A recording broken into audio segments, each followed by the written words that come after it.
Imagine jumping out of a plane at 13,000 feet, falling at over 120 miles per hour, and trusting that you'll land safely. That's not luck, that's math, because every second of a skydive, from the fall, to the parachute, to the landing, is controlled by physics, probability, and precise calculations. Welcome back to Math is Everything Everywhere, where we break down the hidden math behind real life. Today, we're diving into the math behind skydiving.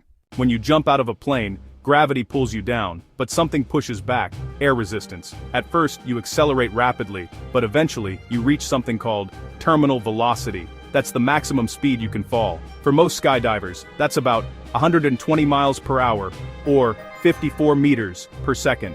Why does this happen? Because the force of gravity equals the force of air resistance. Mathematically, force of gravity equals mass times gravity. Air resistance is equivalent to velocity squared, so as you fall faster, air resistance increases until it balances gravity. Here's where it gets interesting. Skydivers can actually control their speed using math. By changing body position, they change their surface area. Spread out equals more air resistance equals slower fall. Head down equals less resistance equals faster fall. Some skydivers can reach speeds of over 200 miles per hour just by adjusting their body angle. That's applied physics in real time. Now, timing is everything. Most skydivers deploy their parachute at around 3,000 to 5,000 feet.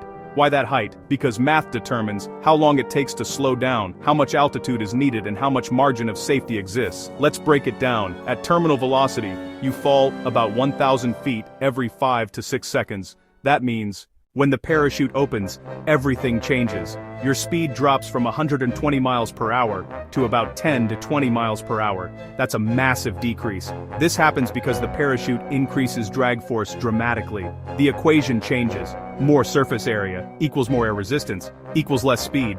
Modern parachutes are designed using fluid dynamics equations. Landing is one of the most critical parts. Skydivers use math to calculate wind speed direction, glide angle, descent rate. Now, let's talk about risk. Skydiving might seem dangerous, but statistically, it's safer than you think. That's because of redundancy systems and probability calculations. Most skydivers carry a main parachute, a backup parachute, an automatic activation device. So next time you see someone skydiving, remember, they're not just falling, they're moving through a system controlled by equations, physics, and probability. If you enjoyed this, hit like, subscribe, and drop a comment. Would you go skydiving, and what topic should we break down next?